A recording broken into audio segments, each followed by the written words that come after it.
Welcome. In this lecture, I'm going to talk about intersections, which is kind of like the overlap of two sets.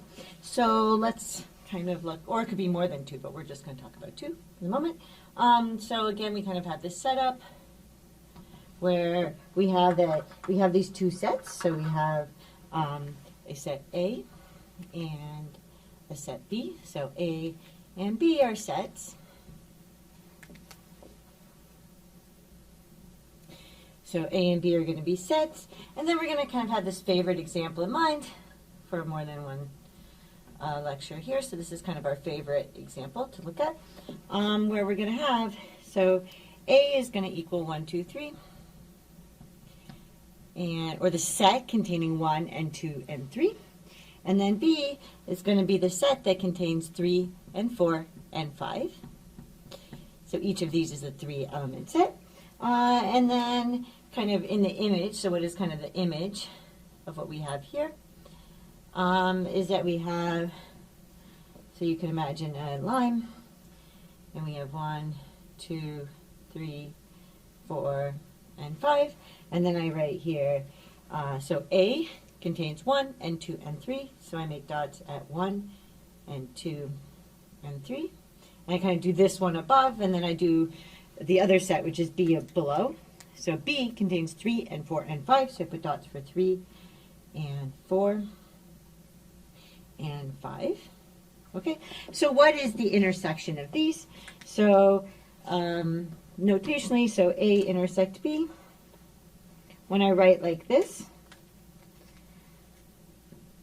is going to be the intersection. Oops, I meant to do this in red. We can still do it in red. Okay, so this is the intersection of A and B. So this is the intersection of A and B. So intersection of A and B. Okay, and the technical definition here is, so here's kind of the technical definition, which is going to be that, so if I take A intersect B, like this, I have A intersect B.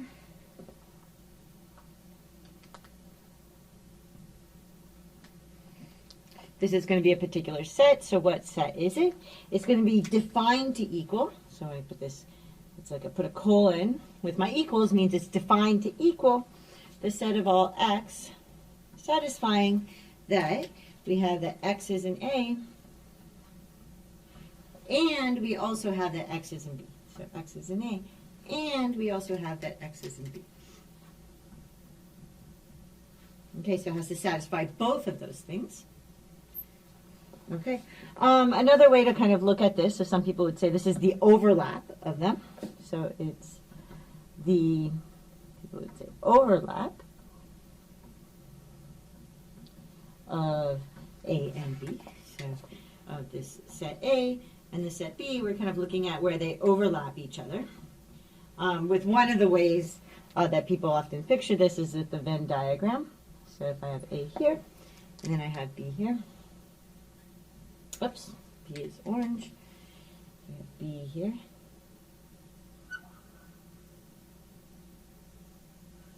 Okay, then what is A intersect B? It's this portion right here. Okay, so let's look back over at this example. Okay, there's only one that occurs twice. Okay, so this is the only number that has something both above and below. Okay, so 3 is the only number in the overlap. In the overlap, i.e. in both A and B. Okay, so that's going to tell me that, so from here this is going to tell me that with this particular example we have that A intersects, so we have that A intersect B is going to equal just the set that contains 3. That one, you know, it's going to be, it's just make that red. Why not? It's a set that contains 3. That's it. Okay, so that would be the answer in that particular example, because that's the only thing that's in the overlap is 3. So we look at the set that contains everything that's in the overlap. Okay? So intersections is looking at overlap. And so we can do that, you can do that with numbers by doing something like this. There's a lot of different ways to keep straight in your mind how to do it. But I hope that helps, and I'll see you in the next lecture.